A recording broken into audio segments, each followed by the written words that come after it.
Ďakujeme.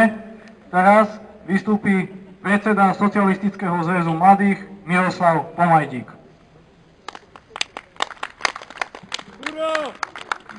Vážení priatelia, Košičania, súdružky a súdruhovia. Chcem sa venovať téme, ktorá 22 rokov je tu veľmi dominantnou, hlavne na východnom Slovensku, a to je rómsky problém, ktorý 22 rokov nevedia naši páni demokrati vyriešiť a je to čoraz hrozivejšie, hlavne tu na východe. Rómskou kartou sa začína hoňať stále viac politických strán. Hlavnou zbraňou číslo 1 sa rómsky problém stal pre stranu Ľudová strana Naše Slovensko, známi to Kotlebovci. Rómsky problém neriešime za rok, či 2, ani za 10.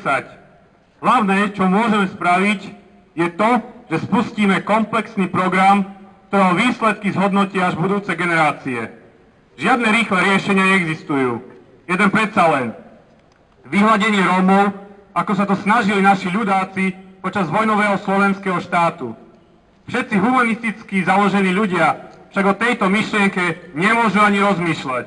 Všetci sme ľudia. Nesmieme sa deliť na Slovákov a tých druhých. Táto cesta vedie akurát tak do pekiel. Ako riešiť problém Rómov? Faktom ostáva, že staršia generácia Rómov bola naučená pracovať. Za socializmu boli Rómovia súčasťou každého robotníckeho kolektívu. Najväčším problémom, ktorý bol kedysi prednosťou, bolo to, že Rómovia pracovali hlavne v robotníckej sfére, ale malý počet skončil vysoké školy. To znamenalo, že po roku 1989 začali ako prvý z práce prepúšťať Rómov. Tí stratili prácu, sociálne istoty a tým sa začal problém, ktorý dnes riešime. Staršie rómske ročníky spomínajú s veľkou nostalgiou na dobu socializmu, ako hovoria, mali sme prácu a zmysel života. Prichádza éra mečiarizmu, ktorá nezodpovednou sociálnou politikou spustila tzv. Jojo efekt. Rómsky problém sa mal vyriešiť tým, že zvýšime enormne sociálne dávky a týmto akože vyriešime. Stalo sa však to, že hlavne mladšia rómska generácia si zvykla na to, že ich živí štát a začali strácať všetky pracovné návyky. Problém Rómov však tkvie v najzákladnejšom probléme a tým je nezamestnanosť. Rómov musíme zamestnať a tým odstrániť chudobu. Riešením taktiež nie je ešte drastickejšie zníženie sociálnych dávok pre Rómov, lebo tým doceľuje to, že Rómovia sa prepadnú na existenčné dno. Z toho bude prameniť extrémne zvýšenie kriminality, lebo človek, bojujúci o prežitie, je schopný všetkého. Na to sa naviaže navýšenie policajného zboru, aby sa zvládla ako tá kriminalita a preplnia sa naše väzenské cely. Tým enormne zaťažíme štátny rozpočet a tým aj na všetkých, lebo bude treba platiť nových policajtov a životné potreby pre väzňov. Oslabíme tiež kúpyschopnosť nášho obyvateľstva, čo bude mať za následok stratu zamestnania pre tisíce ľudí, ktorí vyrábajú a predávajú určité suroviny pre Rómov. Môžete sa sami presvedčiť, že určité obchody žijú čisto z rómskych zákazníkov, ktorí tvoria ich hlavnú zákaznícku klientelu. Toto tvrdenie je na mieste, lebo vychádzame zo štatistík, že Rómov je na Slovensku okolo 400 až 500 tisíc a drastické zníženie sociálneho zabezpečenia pre túto veľkú skupinu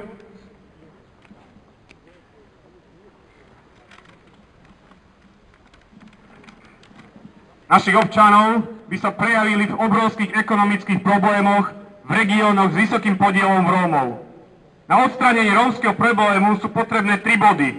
Zamestnanosť, vzdelanosť a kultúrnosť. Nemôžeme problém vyriešiť bez komplexného vyriešenia týchto bodov. Nestačí spraviť bod A alebo B. Treba vykonať naraz aj bod A, B a C. Nestačí začať hovoriť o internátnych školách pre mladých Rómov bez vyriešenia zamestnanosti pre Rómov.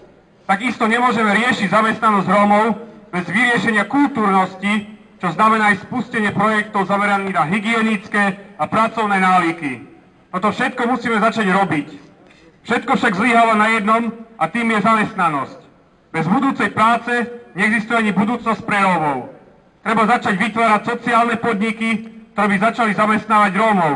lebo neoliberálny trhový mechanizmus toto nevyrieši. Nemôžeme byť utopisti, že zrazu začnú najímať Rómov na dlhšie pracovné pomery len tak, hlavne keď to nečinili tak doteraz. Pri takto znevýhodnených sociálne vylúčených občanoch je voľná ruka trhu jednoducho krátka. Štát musí začať konať a ide takto umelo vytvoriť zamestnanecké podmienky pre Rómov. Začať pre Rómov vytvárať podmienky pre pestovanie vlastných plodín, vznik samozásobovacích družstiev, kde by Rómovia vyrábali a pestovali potraviny pre vlastnú komunitu. To je aj možnosť zamestnanosti v regiónoch. Sociálne podniky a samozamestnávajúce komunitné pracoviská sú možnosťou, ako prebudiť v Rómoch odveký cit pre remeselnú výrobu. Dnes už nemáme inú možnosť, iba umelo vytvoriť pracovný sektor pre Rómov, lebo súkromný sektor pre nerentabilnosť týchto projektov by sa do niečoho takého nikdy nepustil. Je to na samosprávach a štáte vytvoriť tieto podmienky.